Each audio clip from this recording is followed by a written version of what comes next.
Prions le Seigneur. Seigneur Jésus-Christ, Père Tout-Puissant, nous te disons merci cet après-midi, Père. Alors que tu as conduit nos pas dans ta maison. Seigneur, nous sommes venus à toi déposer tous nos fardeaux, tous nos péchés. Afin que tu nous laves au travers de ton sang et ta parole, Père. Bénis ce moment de communion que nous allons passer tous ensemble avec toi. Car tu as fait la promesse que là où 1, 2 et 3 sont assemblés en ton nom, que tu es au milieu de Père. Seigneur, écarte-moi du chemin. Car je ne connais rien. Puisse le Saint-Esprit descendre et prendre le don que tu as placé en moi. Afin d'agiter cette parole au-dessus de ton peuple. Bénis les âmes qui vont écouter. Bénis les âmes qui obéiront. Et bénis aussi ton serviteur qui est ici, Père éternel de gloire. Bénis ton peuple, ton héritage que tu as acquis au travers de ton sang. Que la gloire, l'honneur, la puissance, les acclamations, à toi seul, la qualité, au nom du Seigneur Jésus. Amen. Amen. Dieu bénisse. Nous allons nous lever pour lire la parole de Dieu. Notre texte de base, c'est Genèse chapitre 18. L'Éternel lui apparut parmi les chaînes de Mamré. Comme il était assis à l'entrée de sa tente. Pendant la chaleur du jour, il leva les yeux et regarda. Et voici 3 hommes étaient debout près de lui. Quand il les vit, il courut au-devant d'eux depuis l'entrée de sa tente. Il se prosterna à terre. Et il dit, Seigneur, si j'ai trouvé grâce à tes yeux, ne passe point, je te prie, loin de ton serviteur. Permettez qu'on apporte un peu d'eau pour vous laver les pieds. Et reposez-vous sous cet arbre. J'irai prendre un morceau de pain pour fortifier votre cœur. Après quoi, vous continuerez votre route. Car c'est pour cela que vous passez près de votre serviteur. Il répondit, fais comme tu l'as dit. Abraham alla promptement dans sa tente vers Sarah et il dit, vite, 3 mesures de fleurs de farine, pétries et fait des gâteaux. Et Abraham courut à son troupeau, prit un veau tendre et bon et le donna à un serviteur. Il se hâta de la pétrie. Il prit encore de la crème et du lait. Avec le veau qu'on avait apprêté, et il les mit devant eux. Il se tint lui-même à leur côté, sous l'arbre, et ils mangèrent. Alors il lui dit, où est Sarah ta femme? Il répondit, elle est là dans la tente. L'un d'entre eux dit, je reviendrai vers toi à cette même époque. Et voici Sarah ta femme aura un fils. Sarah écoutait à l'entrée de la tente qui était derrière lui. Abraham et Sarah étaient vieux. avancé en âge. Et Sarah ne pouvait plus espérer avoir des enfants. Elle rit en elle-même en disant, maintenant que je suis vieille, aurais-je encore des désirs? Mon Seigneur aussi est vieux. L'Éternel dit à Abraham, pourquoi donc Sarah a-t-elle ri en disant, est-ce que vraiment j'aurai un enfant? Moi qui suis vieille, y a-t-il rien qui soit étonnant de la part de l'Éternel? Au temps fixé, je reviendrai vers toi à cette même époque, et Sarah aura un fils. Sarah mentit en disant, je n'ai pas ri, car elle eut peur. Et il dit au contraire, tu as ri.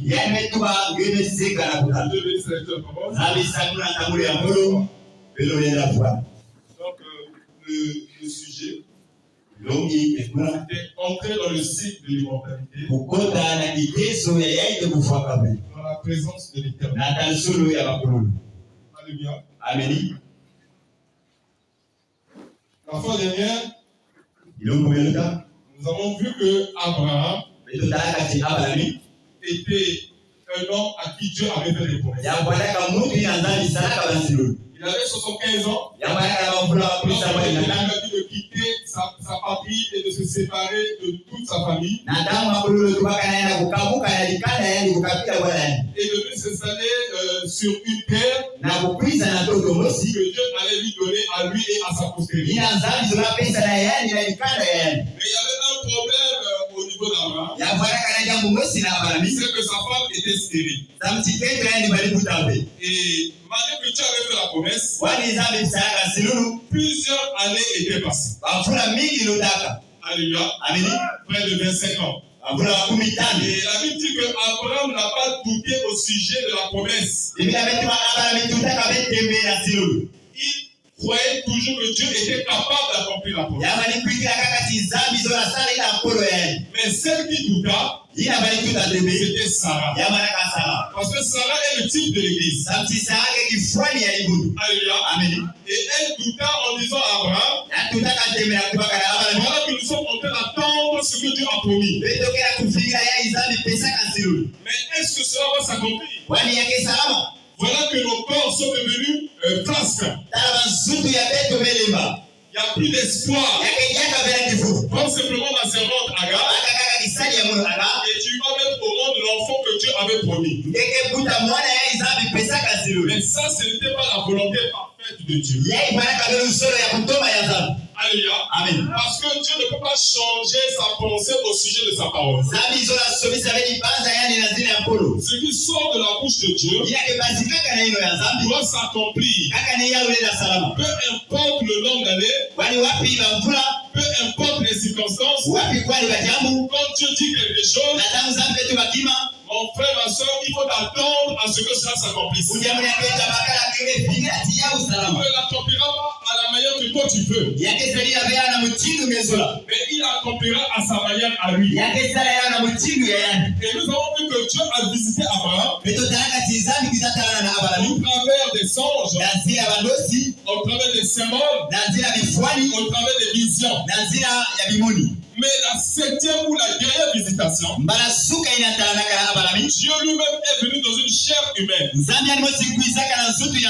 Pourquoi est-il venu dans la chair humaine?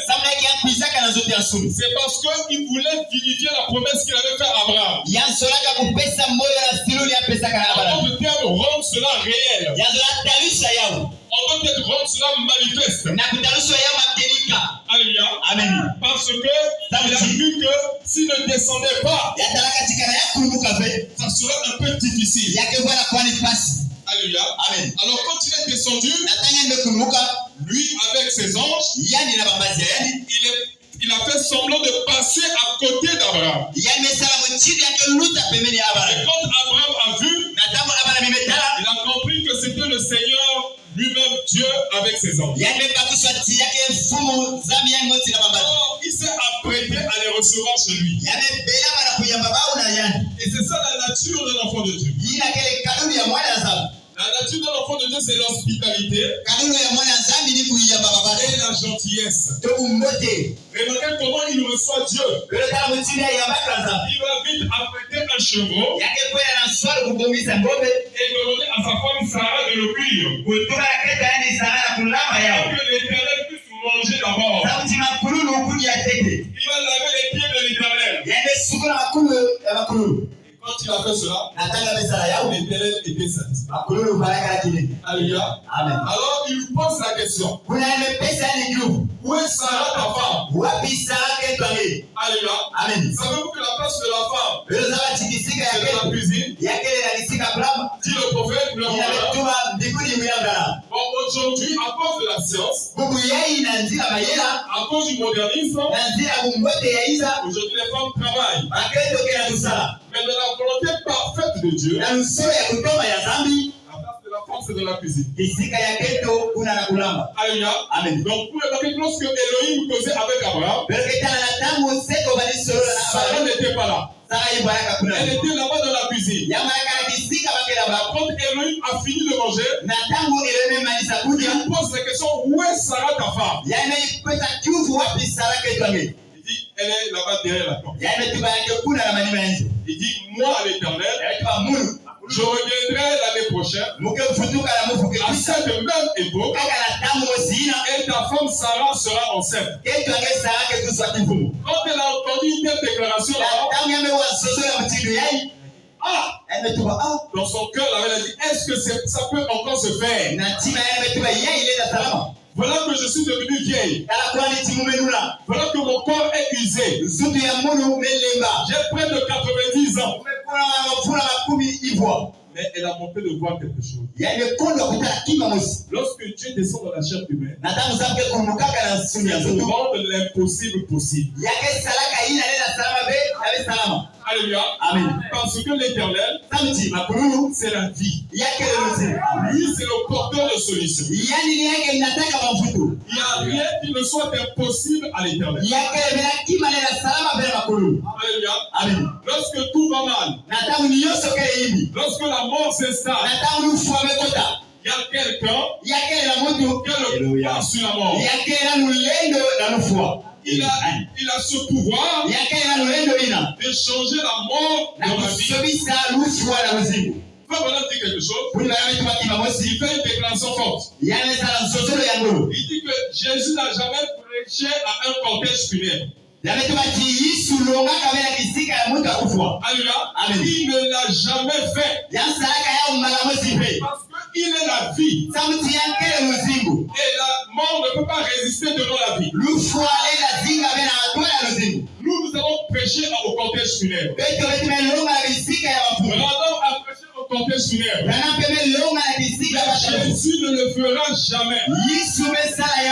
Parce qu'il est l'Éternel, le Dieu Tout-Puissant, le Créateur des cieux et de la terre. Alléluia. Amen. Mon frère, ma soeur, nous avons dit quelque chose ici. Dans la brochure Jéhovah Jireh, ça a été prêché le 9 février 1961. 9 février 1961.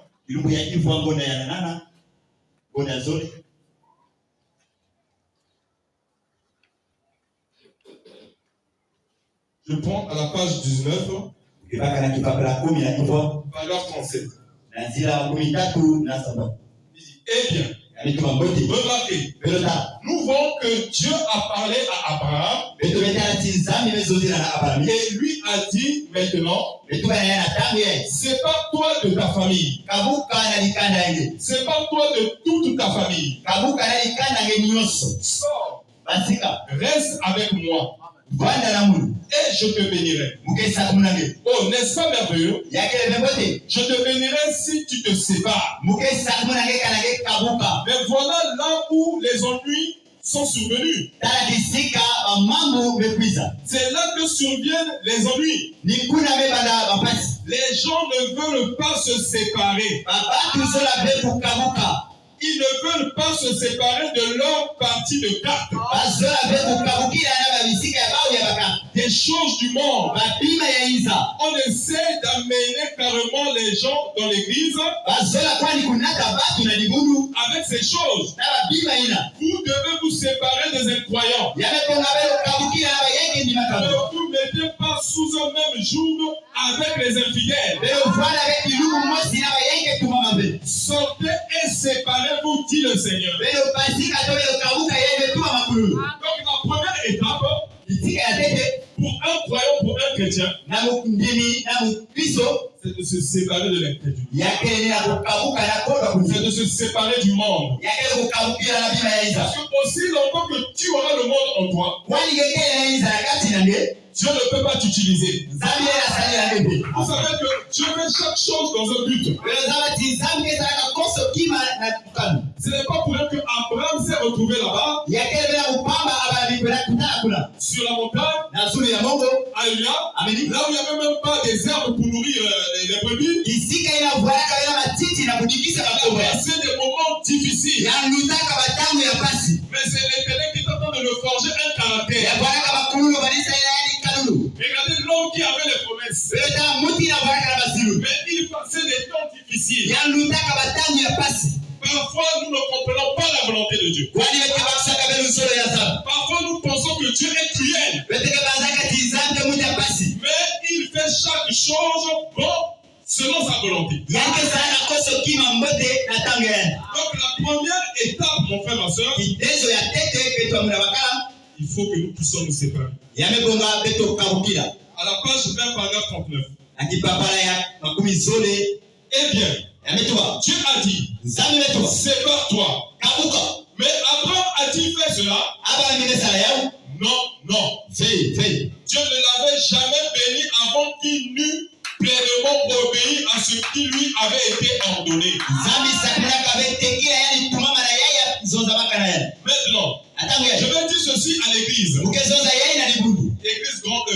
L'église n'ira jamais plus loin avant que nous n'ayons pleinement obéi à ce que Dieu a ordonné. Vous n'y parviendrez simplement pas. Dieu fait une promesse. Abraham a erré et ainsi de suite. Et Dieu ne l'avait jamais pleinement béni. Avant que nous en arrivons au chapitre 13 de la Genèse. Et nous voyons qu'ensuite, qu'une petite dispute a éclaté entre les bergers et ainsi de suite. Et Dieu avait vu cela venir. Ainsi, Abraham étant un chrétien, ainsi dit, a dit à son neveu, l'autre, il lui a dit qu'il n'y a pas de querelle entre nous. Alléluia. Amen. Donc un chrétien, c'est un homme de paix. Les gens, ils sont toujours dans les querelles. Ils sont toujours dans les rancunes. Posez-vous des questions sur leur sémence. Moi, je ne peux pas dire qu'ils sont du diable. Posez-vous des questions sur leur sémence. Un enfant de Dieu n'est pas là toujours dans les querelles, dans les querelles. Les querelles qui ne finissent jamais. 5 ans, 10 ans.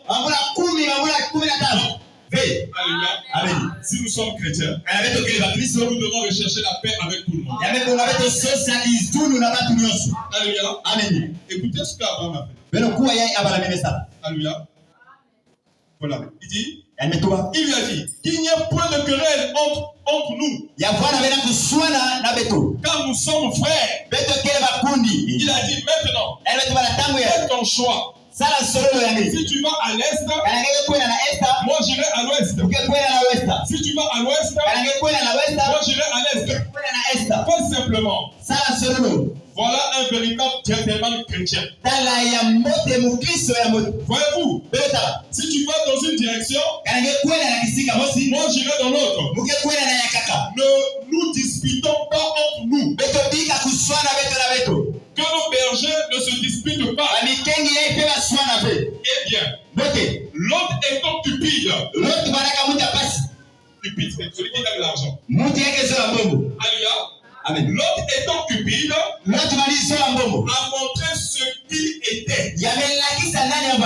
Il a regardé là-bas et il a vu la grande chose qui était déjà bâtie. Il ne voulait pas marcher seul avec Dieu. Vous savez, commencer une œuvre, c'est pas facile. Donc là, je félicite le pasteur. Alléluia. Il a commencé là-bas, là où il louait dans sa maison, avec sa femme et ses enfants, et quelques frères se sont ajoutés au fur et à mesure. De pression en pression. C'est-à-dire qu'il faut payer le loyer, il faut payer le loyer de l'église, il faut payer le courant. Parfois on vient pour le contrôle des papiers. Mais malgré ça, il a persévéré. Jusqu'à ce que le nombre s'est augmenté. Alléluia. Amen. Et c'est ce que Dieu est en train de nous faire remarquer ici. Or, l'autre, lui, il a préféré une église déjà bâtie. Donc tout existait déjà. Il a vu que c'était facile. Il a dit non, moi c'est ce chemin que je vais faire. Alléluia. Amen. Mais ne prenez pas souvent le chemin facile. Alléluia. Amen. Eh bien, l'autre est donc cupide. Il a montré ce qu'il était. Il a regardé là-bas et il a vu les grandes choses qui étaient déjà bâties. Il ne voulait pas marcher seul avec Dieu. Il voulait s'associer au monde. Alléluia. Amen. À la page 23, au paragraphe 44, il dit ici, Abraham sort pour le pays et voit ce qui t'appartient. Vois cela. Tout cela t'appartient. Oh, j'aime cela. Regarde partout, vois ce qui t'appartient. Et donc, tu dois prendre possession. Pourquoi ne voulez-vous pas aller regarder dans la Bible? Demain, pouvoir ce dont vous êtes héritiers. Voyez simplement ce que sont toutes ces grandes bénédictions qu'il vous a promises. Vous en êtes héritiers. C'est à vous. Vous n'avez rien mérité. Mais vous en êtes devenus héritiers à travers la postérité juste d'Abraham. Lorsqu'elle était Jésus-Christ, nous en étions morts en Christ. Nous devenons les postérités d'Abraham. Et nous sommes héritiers de la promesse avec lui. Alors, si vous êtes la postérité d'Abraham, vous croyez tout ce que Dieu a dit. Dieu a dit qu'il a été blessé pour nos péchés. Et c'est parce que sûr que nous sommes guéris. Je suis héritier de cela. J'ai hérité cela. Et bien, toutes ces bénédictions promises, j'en suis héritier. Alors je suis, c'est ma possession. Lorsque Dieu sauve un homme,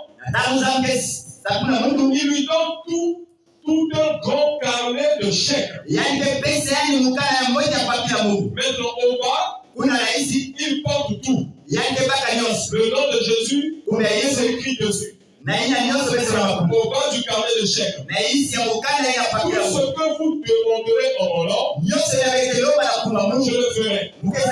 La possibilité d'avoir croit cela. C'est simplement le chèque et introduisez-le. L'argent a déjà été déposé, c'est en banque. Comment cela est-il venu? Non pas par votre justice, mais par la justice de la propriété royale juste. C'est lui qui a fait le dépôt là-bas. L'argent est déposé à la banque. Je passe cela par vous. Alors n'ayez pas peur d'établir le chèque. La banque l'honorera. La banque du ciel honorera tout chèque. Alléluia. Amen. La banque du ciel va honorer tout chèque qui porte le nom de Jésus. Pour l'essentiel, c'est de signer le chèque par le nom de Jésus. Et de mettre toutes les promesses que tu désires. Cela avait déjà été payé pour toi. Là-bas au calvaire, Jésus avait payé le prix de tout ce dont tu as besoin. Mais c'est à toi de croire. Dans 46. Si vous avez mal agi, si vous êtes écarté du Dieu chemin qui a été tracé, et que vous souhaitez aller du côté du monde, vous n'avez pas perdu votre alliance. Ma soeur, mon frère, vous n'avez pas perdu l'alliance. Vous avez tout simplement perdu les bénédictions de l'alliance. Revenez. Sortez de l'Égypte. Revenez ici dans la terre promise. Entrez là où Dieu a dit que vous devriez demeurer. Si vous demeurez en moi et que mes paroles demeurent en vous, vous pouvez demander ce que vous voulez et cela vous sera accordé. Mais restez à l'intérieur. Si vous demeurez en moi, que ma parole demeure en vous, combien savent que c'est la vérité? C'est la promesse de Dieu. Si vous demeurez en moi, cela signifie restez là. Ne courez pas pour vous rendre en Égypte. Ne va pas dans la route ici. Ne va pas dans le monde. Ne suis pas ton corps. Ne vois pas, ne fuis pas. Alléluia. Amen. Donc tu vas rester dans la parole. Et ne courez pas après les choses du monde. Si vous demeurez en moi, mes paroles demeurent en vous. Vous pouvez demander ce que vous voulez. Et cela vous sera accordé. C'est sa promesse. Si vous êtes la postée là-bas, alors restez dans cette promesse.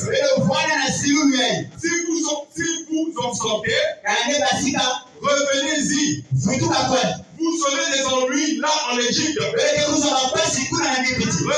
dans la terre promise. En d'autres termes, revenez dans le message. Alléluia.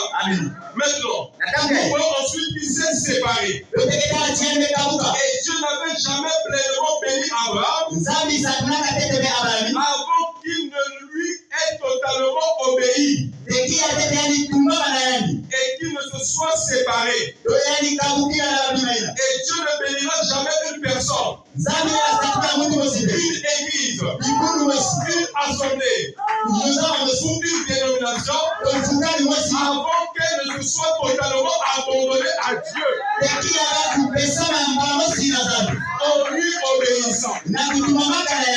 Alléluia. Amen. Donc, si nous nous abandonnons pas à la parole et que nous faisons la religion, Dieu ne peut pas nous bénir totalement. Dieu ne peut pas nous bénir parfaitement. Nous sommes entrés dans le cycle de l'immortalité. Il faudrait que nous aussi nous soyons alimentaires. Parce qu'on a dit, lorsque deux omnipotents se rencontrent, le miraculeux se produit.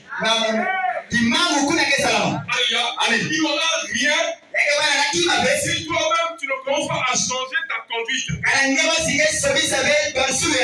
Ça ne sert à rien de venir écouter et que tu ne subisses pas une transformation intérieure. À la page 26. Paragraphe 51. La même brochure. Eh bien, la séparation totale. Nous devons sortir. Vous direz, devrais sortir de mon organisation. Non. Restez dans votre organisation. Mais faites sortir le monde de vous. C'est cela. Pas de votre organisation. Vous direz, eh bien, je suis membre des assemblées. Je peux ajouter, je suis membre de Jubilé. Elle est comme toutes les autres. Je suis membre de l'église presbytérienne. Elle est comme toutes les autres organisations. Je suis membre des unitaires. Des militaires. Ou quelle que soit l'organisation. Elle est comme toutes les autres organisations. Elles sont toutes des institutions faites par les hommes. C'est vrai. Mais ce n'est pas ça la chose. Appartenez-vous à Christ? Êtes-vous sa postérité? Êtes-vous mort en Christ? Et êtes-vous la postérité d'Abraham? Alors vous avez la foi dans le Dieu vivant. Vous serez un modèle pour tous. Pour tous les autres qui sont là-dedans. Levez-vous et devenez un véritable chrétien. Secouez-vous. Et poussez-vous. Et poussez, enlevez la poussière. Et poussez-vous. Réveillez-vous. Ressaisissez-vous. Nous sommes dans la bataille. Nous sommes dans l'âge de l'église de Laodicée. Combien reconnaissent que nous sommes dans l'âge de l'église de Laodicée? Oh frère, faisons donc quelque chose à ce sujet. Faisons quelque chose à ce sujet. Ne soyons pas surpris dans une telle condition où Christ est dehors. Parce que Laodicée a rejeté Christ dehors. Vous allez me dire comment? Mais ils ont rejeté le message de leur jour. Laodicée a rejeté la parole dehors. Donc Christ est dehors. Et comme dit, ne soyons pas surpris. Dans une telle condition où Christ est dehors. Frappons à la porte pour essayer d'entrer. Faisons-le entrer. Et quand nous sommes en lui, nous sommes alors héritiers de toutes choses. Tout nous appartient. Oh, j'aime cela. Chaque promesse. Oh, dans quelques soirées, après que j'aurai fini avec ceci, j'aimerais le présenter sur la montagne de transfiguration. Pour vous montrer ce que Dieu a fait avec lui là-bas, le placement de son fils, observez comment il présente d'autres fils et fait la même chose. Alléluia. Ce que Dieu a fait pour Christ là-bas sur la montagne de transfiguration, en disant voici mon fils bien-aimé, écoutez-le. Alléluia. Amen. Il va le faire pour chaque fils qui seront obéissants. Alléluia. Amen. Donc, mon frère, ma soeur, ce n'était pas seulement pour Jésus. Ce n'était pas seulement pour frère Bernard. Mais c'est aussi pour toi. À la page 27, il a dit, eh bien, je n'arrive vraiment pas à trouver du temps pour lire ma Bible à mes enfants. Je n'arrive pas à trouver du temps pour lire ma Bible à mes enfants. Eh bien, Suzanne Wesley avait 17 enfants. Et elle passait 3 heures par jour. Sans votre confort moderne. Elle n'appuyait pas sur son bouton pour faire la vaisselle. Elle n'ouvrait pas un robinet pour puiser un peu d'eau comme cela. Elle transportait son eau depuis la source dans un grand seau. Et dans une calebasse. Elle transportait cela depuis la source. Elle a élevé 17 enfants. Elle pouvait consacrer 3 heures à la prière par jour. Qu'a-t-elle obtenu de cela? Un John et un Charles. Alléluia. Amen. Alléluia. Amen. Suzanne Wesley. La femme. Alléluia. C'était la maman de John Wesley. C'était une femme de prière. Malgré qu'elle avait 17 enfants. Mais cela n'empêchait pas de jouer son rôle dans la maison de Dieu. Elle n'utilisait pas les machines à laver. Elle n'avait pas l'eau dans les robinets comme nous avons dans nos maisons. Elle allait chercher l'eau à la source. Mais combien de femmes aujourd'hui nous avons qui sont très paresseuses? Elles sont tellement nonchalantes. Elles sont négligentes pour l'œuvre du Seigneur. Alléluia. Elles ont toujours des raisons. Oh, je lavais les habits des hommes. Voilà pourquoi je suis arrivé en retard. Oh, je faisais ceci. Voilà pourquoi je suis arrivé en retard. Il faut que tu fasses voilà. Suzanne Wesley se lèvera ce jour-là. Elle condamnera au jour du jugement. Parce que malgré sa condition, elle a servi Dieu malgré tout. Et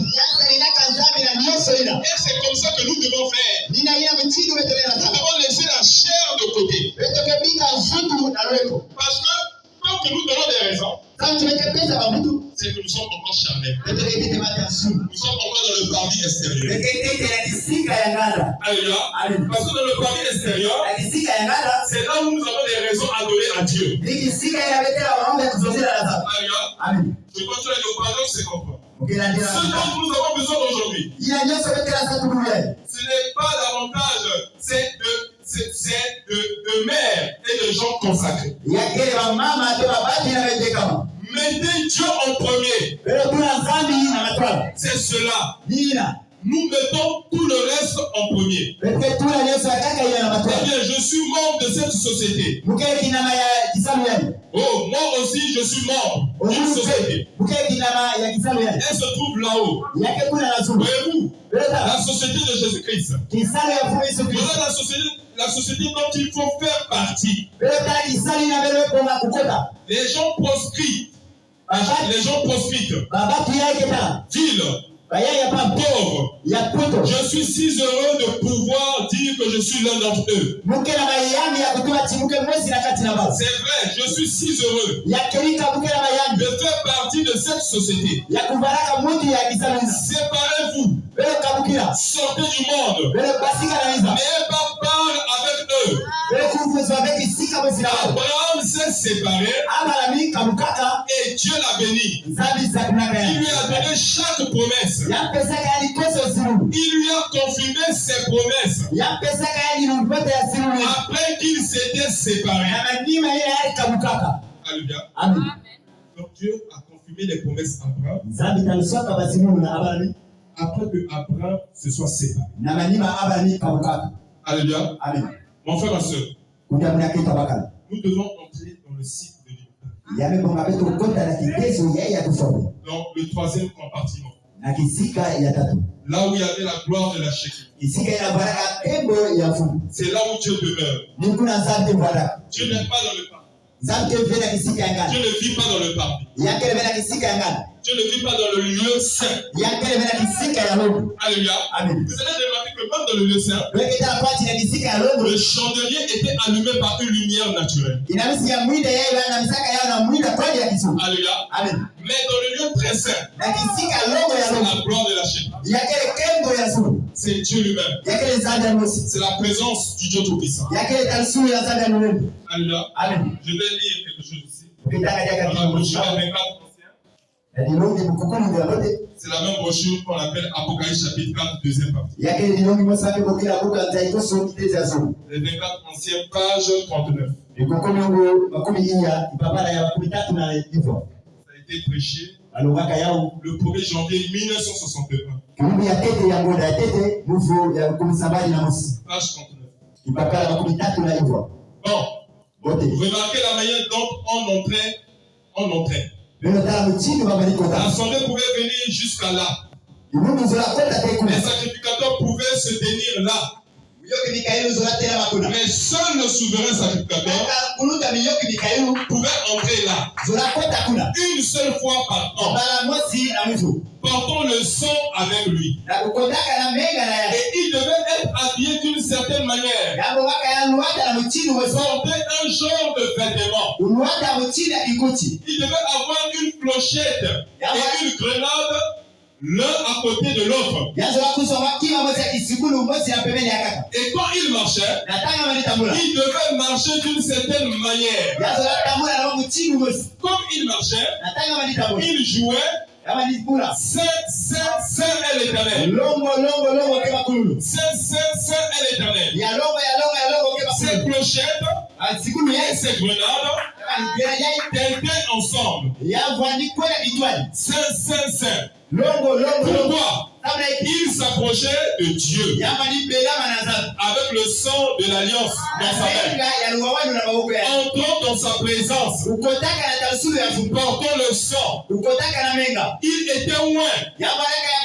Voilà là. D'un certain parfum. Ses habits devaient être confectionnés par des mains remplies du Saint-Esprit.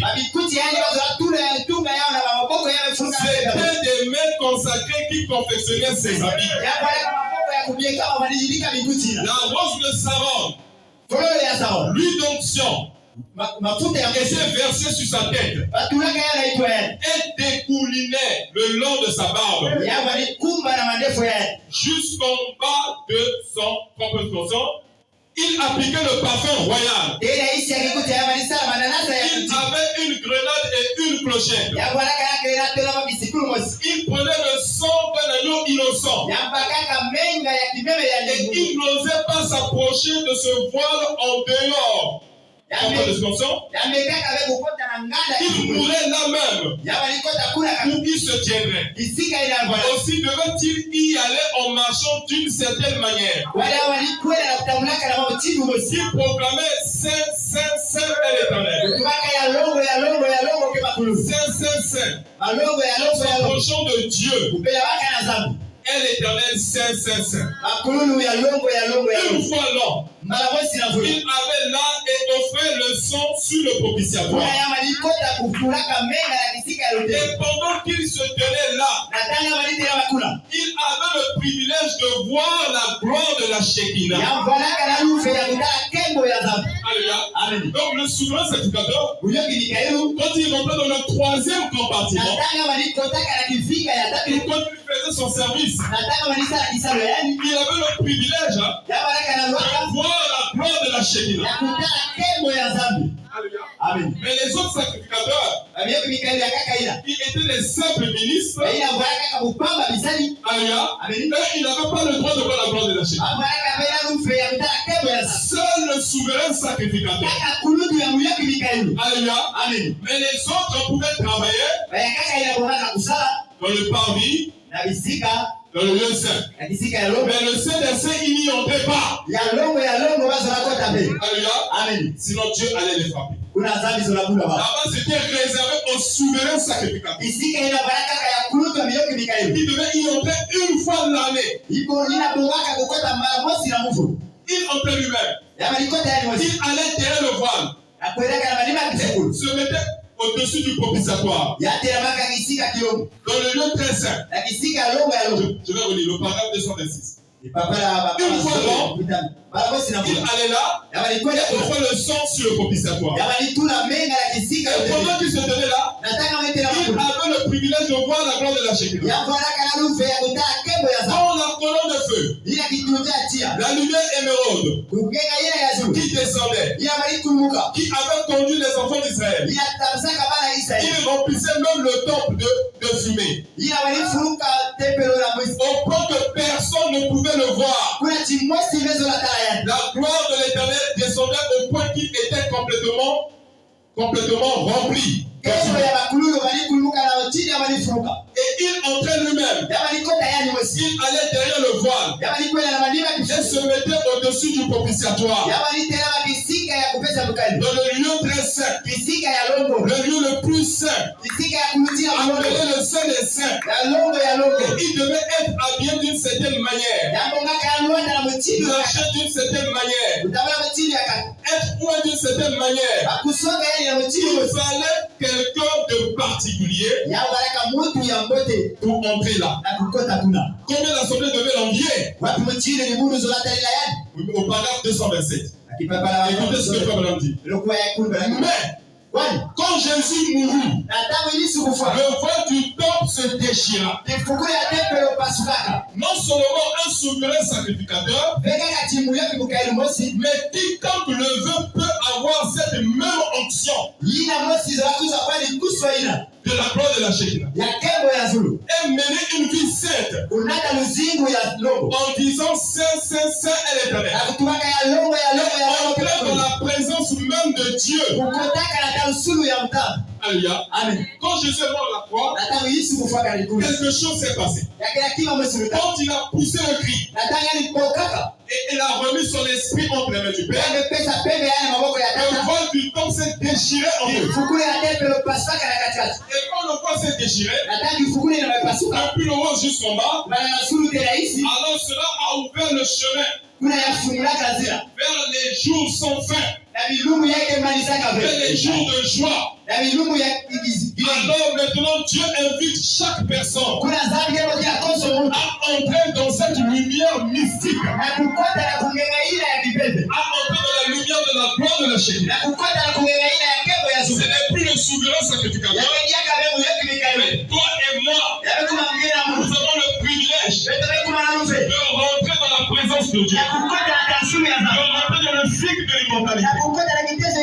En ce moment, il a fait de nous un royaume de sacrificateurs.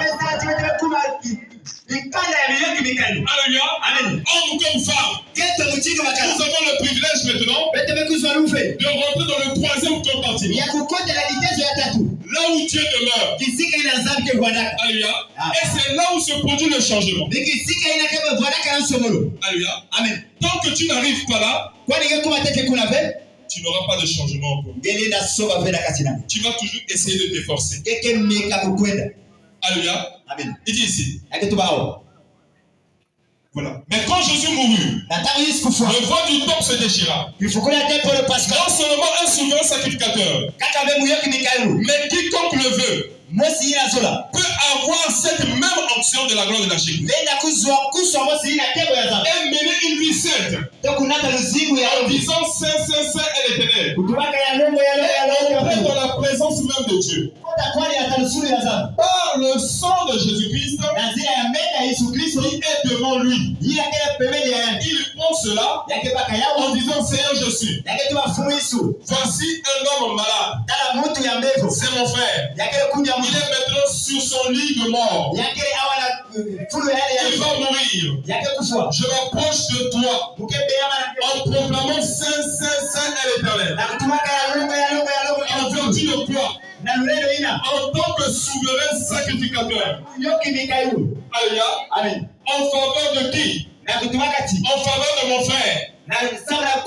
Saint, Saint, Saint est l'Éternel. Voilà votre marche quotidienne. Votre parole quotidienne. Votre comportement quotidien. Votre cœur. Votre âme. Tout proclame Saint, Saint, Saint est l'Éternel.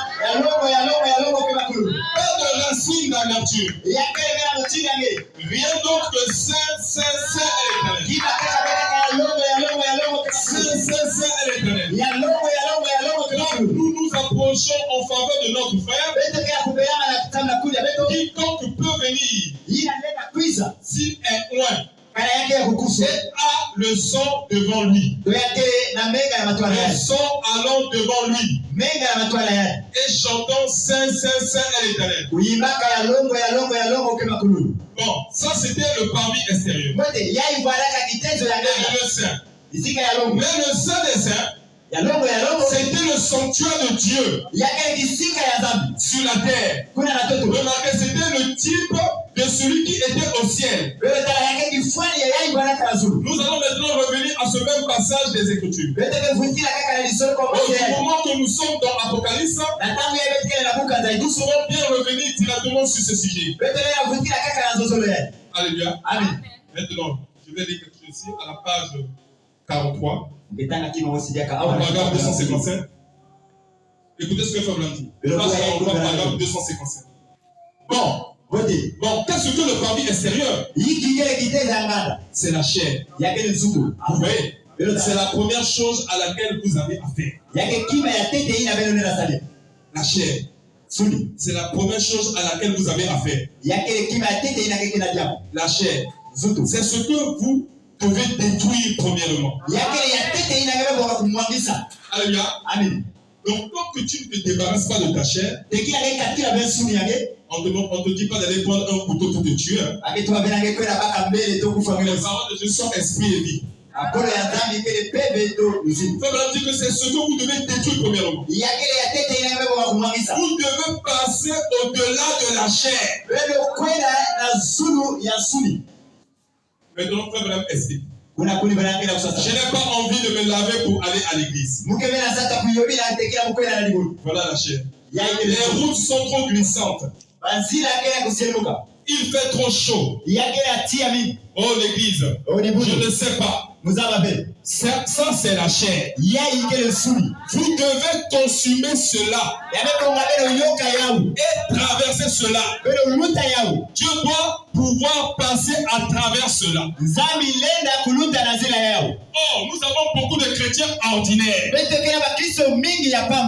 ou des chrétiens charnels. Alléluia. Ils laissent la terre leur dominer.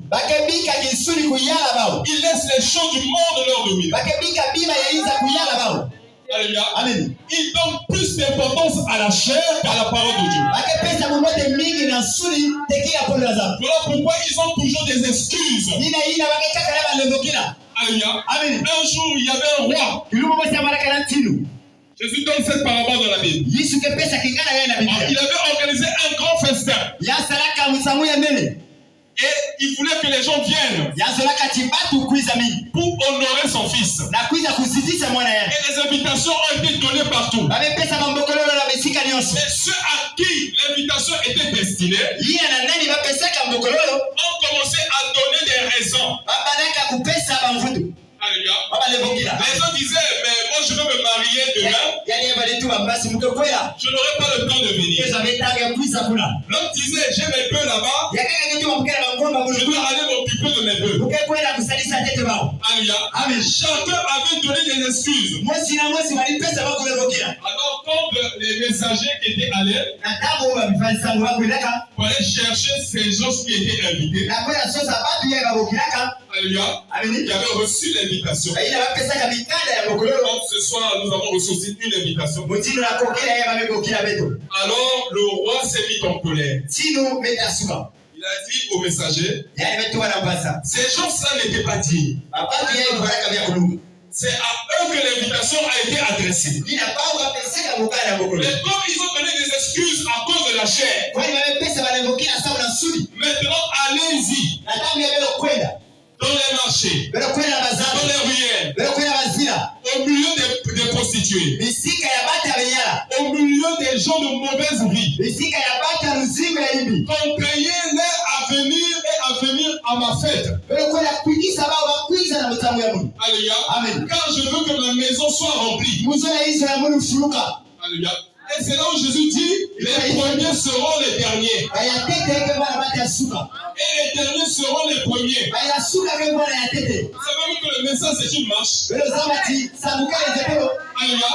Tant que tu n'es pas encore arrivé, ne dis pas d'abord victoire. Parce que moi j'ai connu des gens avec qui j'ai commencé ce message. Des gens qui m'ont même prêché ce message. Alléluia. Ils ont été un canal pour moi. Pour que je puisse passer ce message. Ils jouaient même le tam-tam dans l'église. Ils chantaient même, ils faisaient conduire les chants de l'église. C'est pas une dénomination. C'était une église du message. Ils étaient même interprètes. Mais quand ils ont eu des opportunités pour aller en France, en France, ils ont oublié le message. Est-ce que le message se limite seulement au Congo ou au Bénin? Alléluia. Le message a des effets partout. Quand ils sont arrivés en France, en France, ce que je dis, c'est la pure vérité. On a dit qui m'a apporté ce message.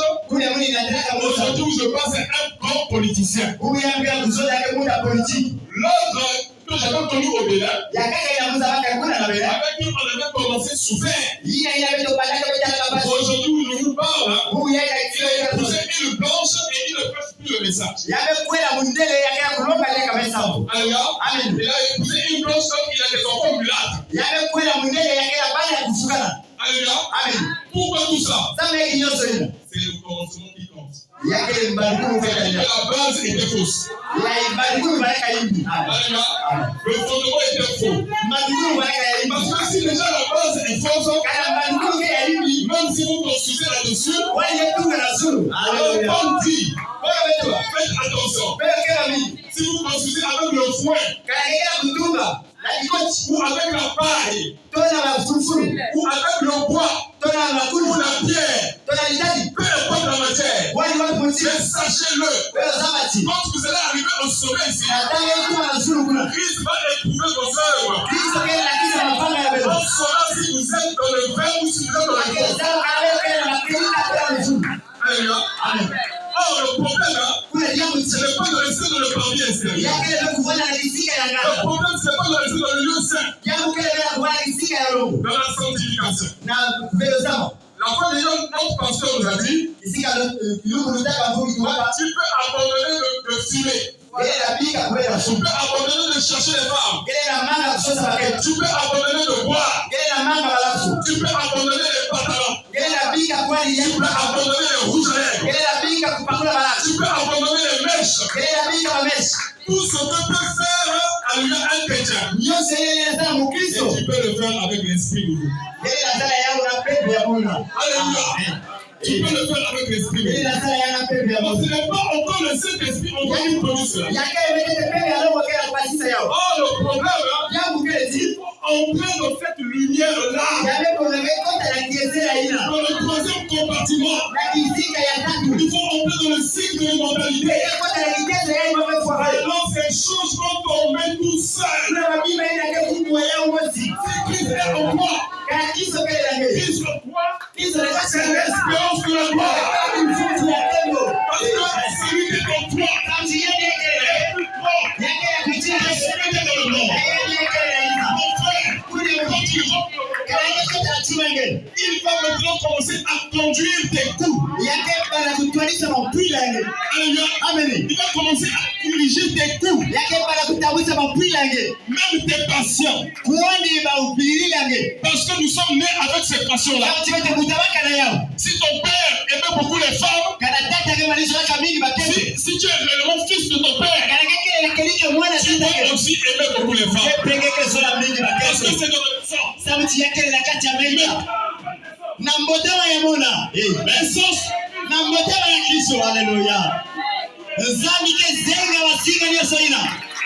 À quel moment? Lorsque tu rentres dans le troisième compartiment, c'est là où se produit le changement. C'est là où se produit la transformation. On le sait des saints. Alléluia. Il dit ici, au paragraphe 257. La prochaine fois qu'il vient, il va pénétrer dans l'âme. C'est la nature. Donc, qu'est-ce que les Dupont vont dire de moi. Oh là là, vous savez, mon église me jetterait dehors. Si je faisais telle chose. Vous voyez, mais vous devez traverser cela. Quand vous avez traversé cela, il entre alors dans le cœur. C'est là où se trouve son trône. C'est le Saint-Esprit en vous. Je vous dis, si quelqu'un scandalisait un de ces petits, qui croit en moi, il vaudrait mieux pour lui qu'on suspendit à son cou une meule de moulin et qu'on le jeta au fond de la mer. Ne leur faites aucun mal. Il ne faut même pas les offenser ou les troubler à propos de quoi que ce soit. Il vaudrait mieux que vous vous noyiez ou que vous ne fussiez jamais jamais né sur cette terre. Plutôt que d'en offenser un seul. Est-ce réellement ce qu'il a voulu dire? Pourrait-il mentir? Est-ce que ce sont les apôtres qui l'ont dit? Non, c'est Jésus qui l'a dit. Jésus a dit, il suffit que vous offensiez l'un de ces petits qui croient en moi. Voici les miracles qui accompagneront ceux qui auront cru. Alléluia. Amen. Mon frère, ma soeur. Donc, je disais, nous devons rentrer dans le Saint-Esprit. Nous devons rentrer dans le cycle de l'immortalité. Et aujourd'hui, avec le message que nous avons reçu, il y a 3 éléments qui nous introduisent dans le cycle de l'immortalité. Il y a les 7 problèmes. Il y a le 3e problème. Et la venue du Seigneur. Ce sont ces 3 éléments qui nous introduisent dans le cycle de l'immortalité. Et dans le mystère du 3e problème, il y a encore un mystère qui était caché dedans. Que Dieu avait montré à Frère. C'était la vision de la tente. Je vais lire quelque chose dans la biographie ici. Chapitre électronique, chapitre 15, page 3. Je lis. Il dit ici, il m'a regardé en des temps pareils. N'en mêle pas ta ligne. N'en mêle pas ta ligne. Je me suis dit, il va m'accorder une autre tentative. Je ferai attention. J'ai rabobiné ma ligne sans problème. Et alors je me suis senti monter encore plus haut. Très haut. Je me suis retrouvé sous une grande tente. J'ai une grande tente. Je n'ai jamais vu de tente aussi grande. Il semblait que je venais de faire un appel à l'autel en contrebas. Et de là, je voyais des centaines de personnes pleurant et se réjouissant. Après avoir accepté le Seigneur Jésus, je me suis dit, c'est plus normal, j'aime cela. Et un homme aimable s'est avancé sur l'estrade. Pendant que Frère Branham se repose quelques instants, nous allons appeler la ligne de prière. Ce dont la carte de prière commence par tel nombre qu'ils viennent à droite. J'ai observé la ligne de prière. On aurait dit qu'elle faisait tout le tour de la tente. Et qu'elle se poursuivait dehors dans la rue, à perte de vue. Quelle ligne de prière! J'ai encore regardé à ma gauche, à ma droite. Si j'avais été sur l'estrade, il y avait un morceau de toile tendu de plus d'1 mètre. Et derrière cette toile, il y avait une construction cubique en bois de 3 mètres et demi sur 3 mètres. J'ai vu qu'on amenait une dame sur une chaise roulante. Une dame debout à l'entrée a pris sa carte de prière et a écrit son nom sur une feuille de papier. Puis un homme fort est venu et a poussé dans la construction. Ensuite, un homme avec des béquilles a suivi la femme. La femme a aussi pris sa carte et écrit son nom. Je les ai vus traverser cette petite construction. À la sortie, la dame s'est mise à crier de toutes ses forces. Poussons sa chaise roulante. Il y avait une autre femme de l'autre côté avec des cheveux noirs. Que s'est-il passé? La femme a répondu, je ne sais vraiment pas. Je ne peux pas vous le dire. Je ne peux pas vous dire ce qui s'est passé. J'étais paralysé depuis 20 ans. Et regardez, je suis comme si je n'avais jamais été malade. Et alors l'homme est sorti à son tour, en sautant ses béquilles à la main. Lui non plus ne savait pas ce qui s'était passé. Il y a une différence entre l'ange du Seigneur et cette lumière. J'ai entendu quelque chose se déplacer. Wouch, wouch, wouch. Comme des flammes de feu qui me fouettaient et me léchaient. Cette lumière m'a quitté. La colonne de feu. Ça a quitté le prophète. Et est passé par-dessus l'assistance. Et s'est arrêté au-dessus de cette petite construction. Alors celui qui était derrière moi, la voix de l'ange a dit, je te rencontrerai là-dedans. Et c'est là la troisième traction. Mais les gens en ignorent tout. Mais pourquoi là-dedans?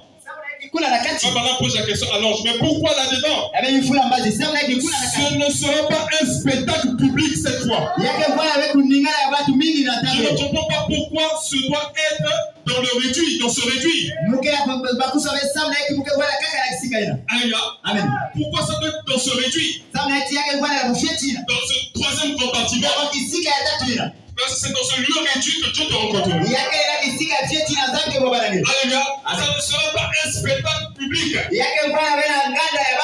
Comme nous voyons aujourd'hui sur Facebook. Les gens faire des discussions sur les messages, sur Branham et tout ça. Mais Dieu est en train de sceller ses enfants. Il est seul nous dans le secret.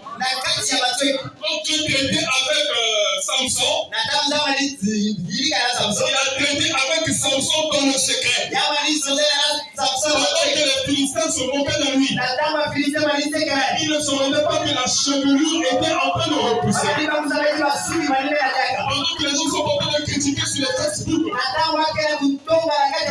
et font des débats à ne pas finir.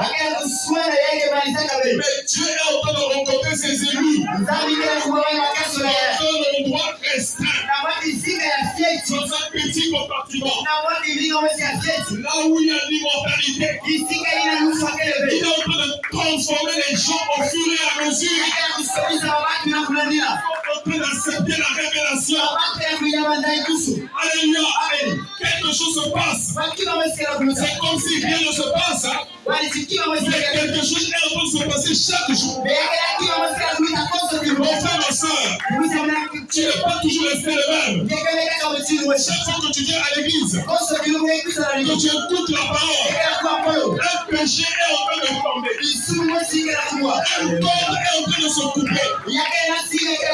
Chaque jour, quand tu écoutes la parole, Dieu enlève quelque chose en toi. Dieu est en train de te rendre léger jusqu'à ce que tu puisses atteindre la perfection. Alléluia. Il dit, le Seigneur, il dit, mais pourquoi là-dedans? Ce ne sera pas un spectacle compris cette fois. Je ne comprends pas pourquoi ce doit être dans ce réduit. Le Seigneur n'a-t-il pas dit, quand tu pries, ne sois pas comme les hypocrites. Ils aiment être vus des hommes. Mais entre dans ton cabinet secret. Celui ton Père qui voit dans le secret. Celui qui voit dans le secret te récompensera publiquement. Puis il m'a conduit dans cet endroit. Et il m'a dit, quoi faire pour cette troisième étape? Ami chrétien, quand je quitterai ce monde, je serai attaché en enceinte. Mais notez mes propos. Cela se produira. C'est ainsi dit le Seigneur. Il y a trois éléments qui nous introduisent dans le cycle de l'immortalité. Il y a les sept colères. Il y a le troisième poule. Il y a la venue du Seigneur. Mais dans le troisième poule, il y a un mystère. Et Dieu a révélé ça au prophète. C'est la vision de la tente. Dieu a montré une grande tente. Et dans cette grande tente, il y avait une autre petite tente. Et dans cette petite tente, il y avait une maison en carré, en bois. Et dans cette maison-là, dans ce petit carré-là, la lumière qui était sur la tête de Frère Branham est venue demeurer là. Alors quand on a pris cette femme qui était paralytique depuis 20 ans, on l'a poussée sur la chaise roulante. Et on l'a poussée dans la tente. La personne qui l'a poussée n'est pas entrée dans la tente avec elle. Elle devait faire son expérience elle-même. Comme je l'ai dit, la vision de la tente est une expérience personnelle. Tu dois faire ton expérience personnelle avec ton Dieu. Ce n'est plus l'affaire de groupe. Je vous dis, les gens de l'église, c'est parce que je n'ai pas amené la citation. Donc après les âges, après les étoiles, c'est Jésus-Christ lui-même qui va parler de bouche à bouche avec l'épouse. Il va utiliser des intermédiaires. L'heure est venue, je veux parler à son épouse. Et quand il y a un mariage, lorsque le pasteur a fini de consacrer, l'époux et l'épouse vont aux noces. Le pasteur ne suit pas l'époux et l'épouse de leur maison. Ils sont arrivés dans le secret. Je veux emmener l'église, l'épouse dans le secret. Et le secret, c'est dans cette tente-là. Qu'est-ce qui se passe dans cette tente? La colonne de feu qui était sur le pied de Frère Branham est venue se placer là. Et quand on prenait quelqu'un qui était malade, on le poussait à l'intérieur. Quand il ressortait, il ne sortait plus malade. Parce qu'il était monté dans le cycle de l'immortalité. La maladie disparaît. Alors il sort de l'autre côté, guéri, et il tient sa chaise roulante. Personne n'est rentré avec des béquilles. Quand il est rentré là-bas, il est sorti en bonne santé et il a soulevé ses béquilles. Et quand on lui pose la question, qu'est-ce qui se passe là-bas? Tu peux nous expliquer? Il dit, je ne peux pas expliquer. Comment on va entrer? Comment on va faire l'expérience? Alléluia! L'heure est venue. Dieu va prendre ses fils et ses filles. Il va leur amener dans son intimité. Savez-vous? C'est l'ouverture de la parole. Alléluia. Le troisième poule aussi, c'est la puissance de la création. Le troisième poule, c'est la puissance de la création. Alléluia. Amen. Que Dieu me fasse grâce que je retrouve ça.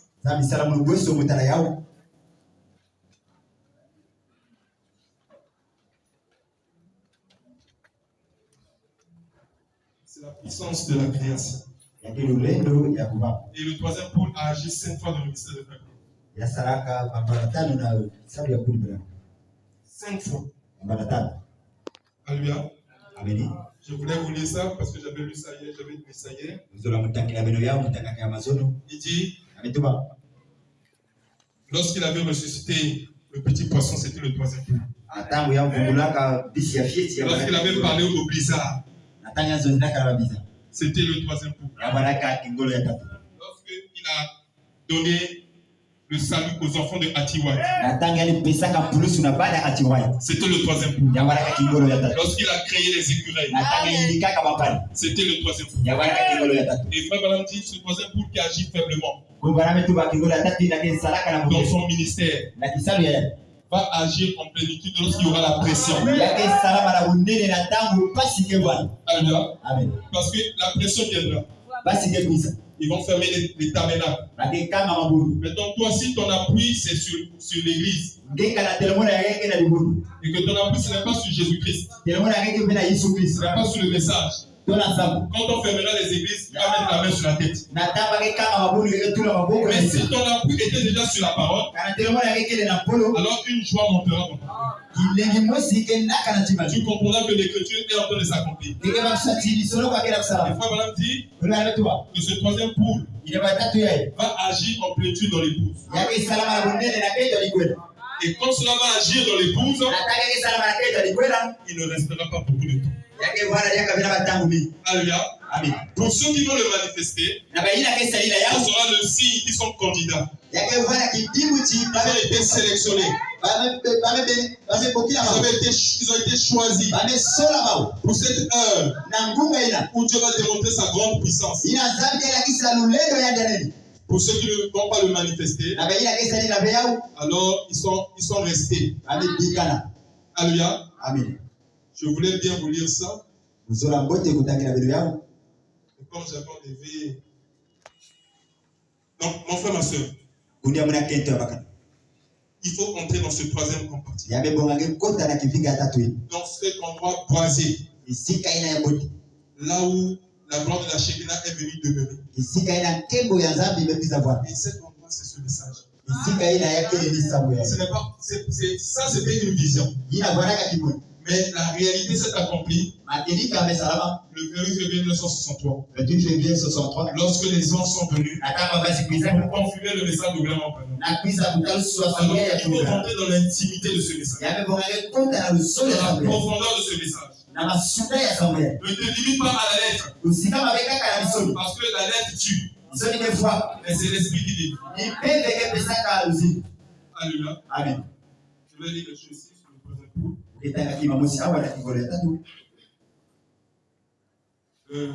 Toujours la biographie, chapitre 22, page 3. Il dit, nous sommes témoins de l'apparition du Seigneur.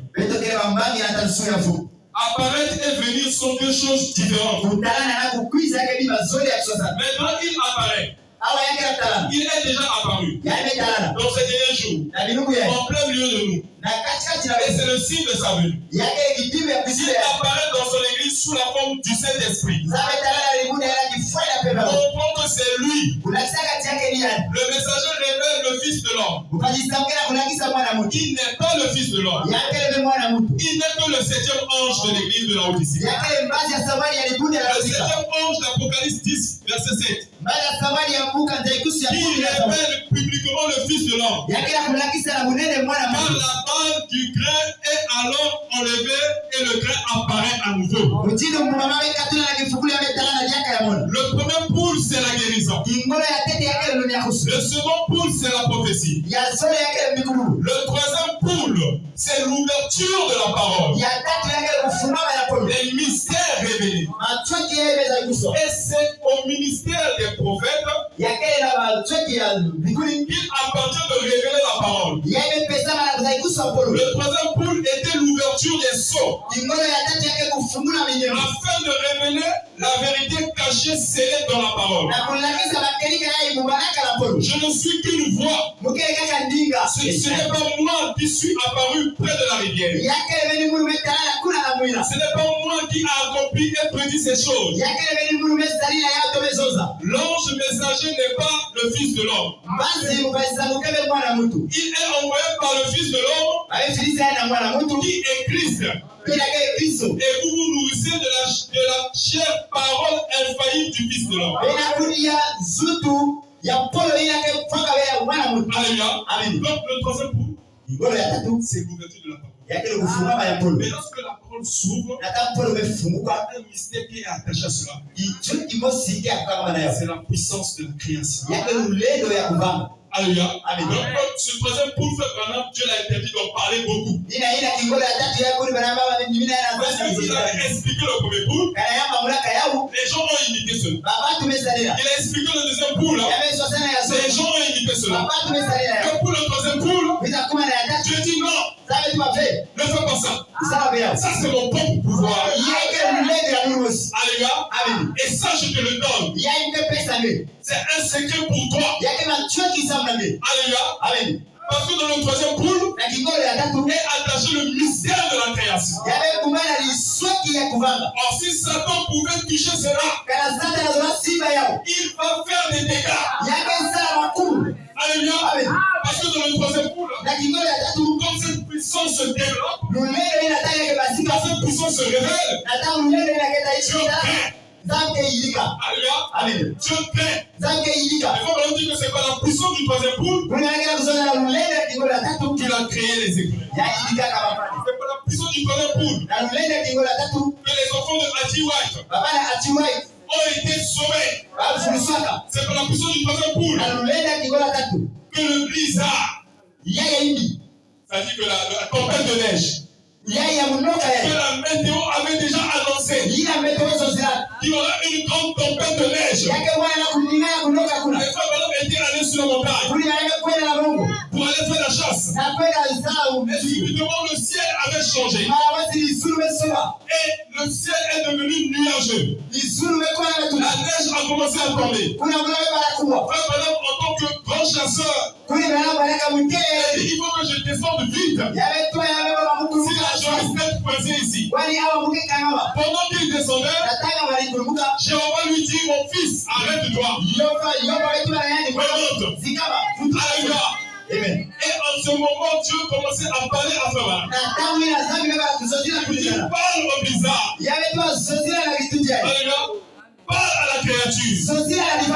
Oh mon frère, c'est ce pouvoir qui est revenu dans l'église. Mais pour que toi et moi, nous pouvons manifester ce pouvoir, nous devons entrer dans le troisième compartiment. Nous devons entrer dans le cycle de l'immortalité. Parce que notre prophète est entré là-bas. Et Jésus a ouvert la voie. Quiconque le désire, quiconque le veut, peut entrer dans le troisième compartiment. Et la seule chose qui vous empêche d'y entrer, c'est votre propre volonté. Je vais dire ça et je vais te répéter ça. La seule chose qui vous empêche d'y entrer, c'est votre propre volonté. Les 24 anciens, page 45, paragraphe 272. Alors comment entre-t-on dans ce lieu-là? Eh bien, rappelez-vous qu'il y avait un voile. Un voile suspendu entre le lieu saint et le Saint des Saints. C'est dans le Saint des Saints que Christ vient s'asseoir. Dans le trône de votre cœur. Christ est établi sur son trône. Il vient par la justification. N'est-ce pas? La sanctification. Et par une seule eau, par une seule église, par un seul credo, par un seul esprit, nous sommes dès lors baptisés en un seul corps, qui est le corps de Christ. Par quoi? Par le Saint-Esprit. Qui peut y entrer? les méthodistes, les baptistes, les presbytériens, les pentecôtistes. Quiconque veut se voile. Savez-vous ce que ce voile qui sépare votre corps de ce lieu? Êtes-vous prêts? Ce voile s'appelle votre propre volonté. Comprenez-vous cela maintenant? L'essence est de l'extérieur. Il y a l'essence du corps. Et l'essence de l'âme. Puis le voile entre cela et ce lieu saint, le saint des saints. La seule manière pour vous d'y entrer, c'est d'avoir votre propre volonté. Car quiconque, comment, pourquoi quiconque donne une poignée de main, pour quiconque est immergé, pour quiconque adhère à une église, pour quiconque a sa lettre d'adhésion, pour quiconque quiconque veut aller au-delà du voile. Laissez Christ venir dans l'essence. Il faut que je fasse cela. Je ne veux pas aller en enfer. Ça c'est une chose. Je veux me joindre à l'église. Très bien, ça ce sont les luthériens. Je veux vous dire ceci. Je crois que je dois mener une vie différente. Faire le mieux que je peux. Ça c'est la sanctification. C'est bien, mais vous êtes méthodiste. Très bien. Ensuite, quiconque le veut, qu'il franchisse le voile déchiré. Oh, gloire à Dieu. Je suis de l'autre côté. Alléluia. À son nom. Voilà. Quiconque le veut, qu'il déchire le rideau de sa propre volonté et qu'il laisse Dieu entrer dans son cœur. Voilà Christ sur son trône de jugement. Dans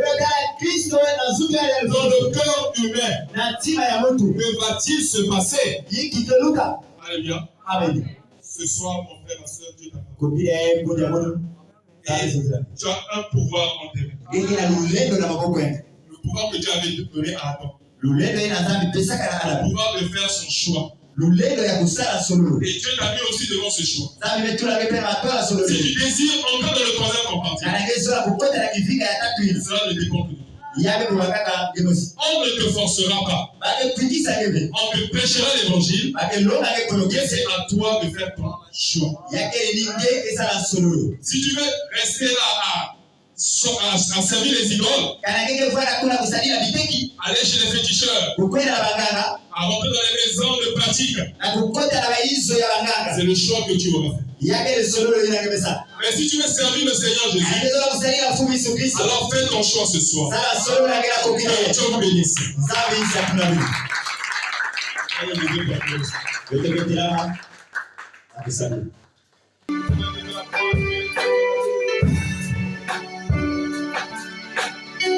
Nous allons élever tous sa voix et prier le Seigneur en fonction de ce que nous avons entendu. Et j'invite le nom de Dieu de m'accueillir avec ton Jésus. Prions le Seigneur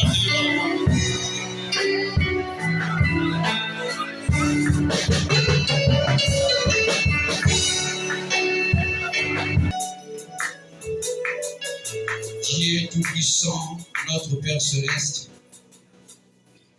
nous t'en sommes reconnaissants, Seigneur Jésus-Christ, pour ton amour et ta miséricorde envers nous, Seigneur, ce soir.